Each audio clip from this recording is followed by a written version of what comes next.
दोस्तों, एक बार फिर से आप सबका मेरे चैनल पर स्वागत है।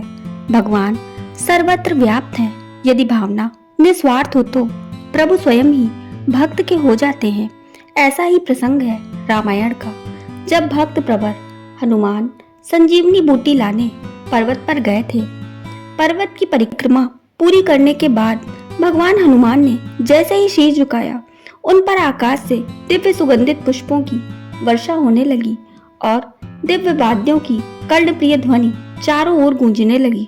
उन्हें एक ममतामयी मधुर वाणी सुनाई पड़ी, वत्स हनुमान, तुम्हारी जय हो, तुम्हारे कार्य सदा सुसंपन्न होंगे।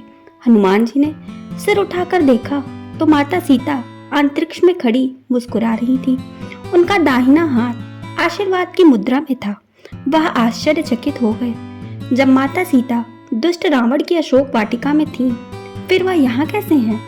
पर सीता जी वहां से अंतर्ध्यान हो गई और उनकी जगह वहां पर भगवान श्री राम प्रकट हुए। अब तो हनुमान जी और अधिक चौंक गए।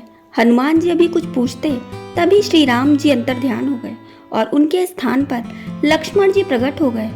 आश्चर्य के कारण हनुमान जी की आंखें बंद हो गईं। उनके मन में आया कि जिन लक्ष्मण के लिए वह संजीवनी लेने आए हैं, वह तो पूरी तरह स्वस्थ हैं। फिर कुछ क्षणों के बाद जब हनुमान जी ने अपनी आंखें खोली तो भगवान शंकर को वहां खड़ा पाया। तब पवन सुत के हाथ स्वतः जुड़ गए और उन्होंने श्रद्धा पूर्वक शीश झुकाकर अर्धनारीश्वर को प्रणाम किया। भगवान शंकर उनकी परेशानी को समझ गए और मुस्कुराते हुए बोले, पवन सुत, आश्चर्यचकित क्यों हो रहे हो?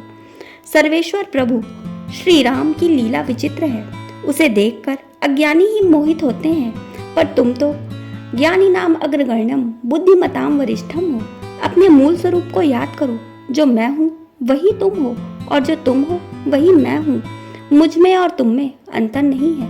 तनिक सोचो, संपूर्ण सृष्टि की उद्भव स्थिति संहारिणी जगत जननी आदि शक्ति सीता माता को कौन दुष्ट छू सकता है? और फिर लक्ष्मण किसी राक्षस के प्रहार से मूर्छित हो सकते हैं भला? यह सब प्रभु श्री राम की लीला है और उन्होंने मर्यादा पुरुषोत्तम की भूमिका का निर्वाह करते हुए संसार में मानव जीवन का आदर्श स्थापित करने के लिए ये लीला रची है। इसके बाद हनुमान जी को माता पार्वती जी के भी दर्शन हुए और अब हनुमान जी प्रभु की लीला के सामने नतमस्तक हो गए। दोस्तों, यदि मेरी कहानी आपको अच्छी लग रही है तो कृपया मेरे चैनल को सब्सक्राइब करिए, वीडियो को लाइक करिए, शेयर करिए अथवा कमेंट करिए। धन्यवाद।